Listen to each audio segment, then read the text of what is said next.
This is Obal, and this is my updated guide to pressing 1 and now 2 as well. Main part of the patch people seem to focus on was the nerf to Sword Auto, but with Sword 2 now being always 3 hits, it's really not a nerf at all. If anything, it's a small buff since you'll be consistently doing more damage if you can connect with 2 properly. And here's the old DPS chart before the patch. I assume this is a world without Sword 2. I did throw in a Sword 2 spam like I do have in my new graph, which isn't really a fair assumption because you're probably not going to have ads around the boss all the time. And here are the new numbers that you should be doing if you connect with Sword 2 properly all of the time. You'll end up doing a bit more damage. If you were using Sword 2 before, whenever possible, you'd probably be doing about the same as you are now though. I didn't look at the other legends because I'll probably get about the same results. Numbers are a bit higher than before because I assume an equilibrium proc right off the start as well. And here are the old numbers with quickness. Again, I added in the Sword 2 spam, always assuming that there's 3 targets, which probably is not going to happen. The other ones show that you're using Sword 2 once per legend, which is pretty reasonable since it's pretty much for raids. And here are the new numbers with perma-quickness. It's pretty much the same trend as without perma-quickness. You'll still want Glint and Jealous when you have a Mesmer for a boss. If you run the same build, Devastation, Invocation, and Herald. Devastation you want Vicious Lacerations, Assassin's Presence, Swift Termination's not really going to change. You want Cleansing Channel if there's conditions. You can use Fierce Infusion, but you should pretty much always have Fury unless you're running a starter build. Or you can run Cruel Repercussion if you don't really need either. It's up to you. That one's not really that important. You want Equilibrium and Rolling Mist. Herald, you want Hardening Persistence. If this will mess with aggro in a way that you won't want the aggro, grab Radiant Revival instead. You want Shared Empowerment and Elder's Force. If you're in dire need for blind spam, you can pick up Salvation instead of Invocation for Blinding Truth. Just spam the tablet around where the mobs are.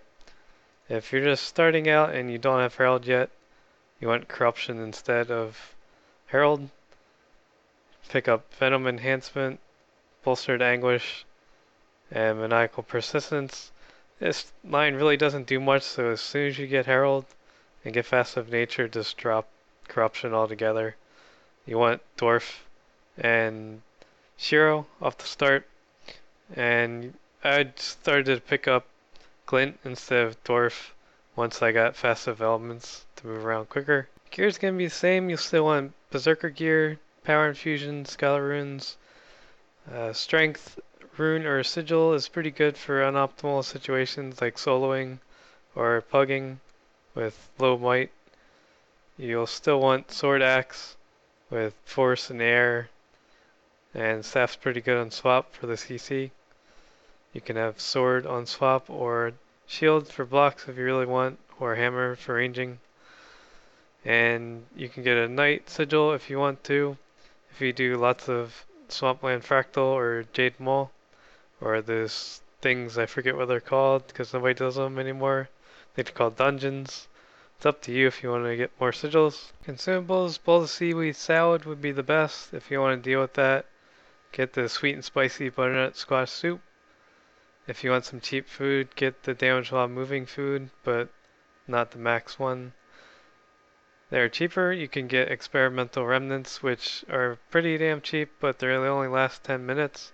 So it's up to you if you want to pay a little bit more for something that lasts not 10 minutes. Utility, you want Bountiful Sharpening Stones or Power Stones that are cheaper if you want. Slaying Potions are the best things if they apply. The main change of the patch is that you used to just press 1 for the most part and 2 if some ads are around. But now you're going to be spamming 2 along with pressing 1.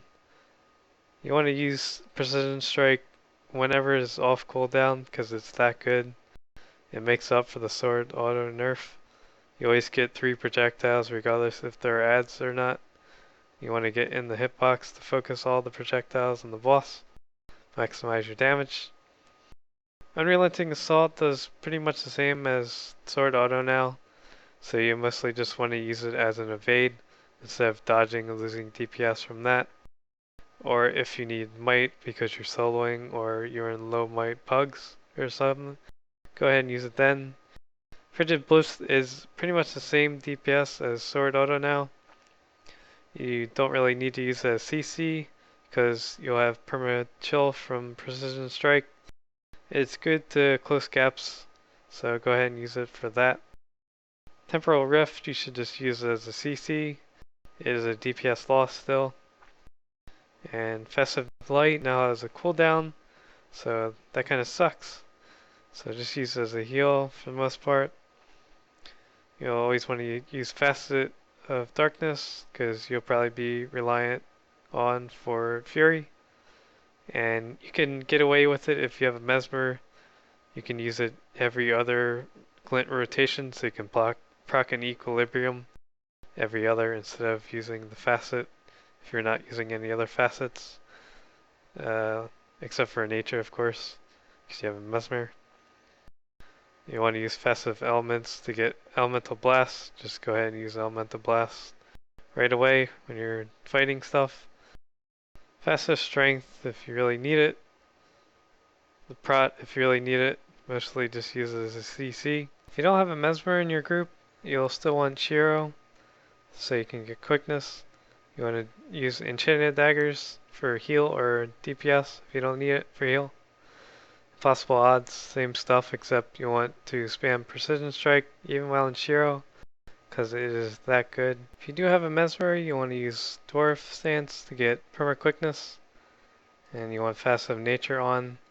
While in Dwarf Stance, use Vengeful Hammers, spam Sword 2, like any other stance. Fortunately, you'll run out of energy before swapping, so you have to turn off the hammers around 8 seconds. If you don't turn the hammers off, you'll have some downtime on Passive Nature, and it's glad to see that they fix game bugs like this. This still works for some reason. So I hope this guide helped you out. See you next time.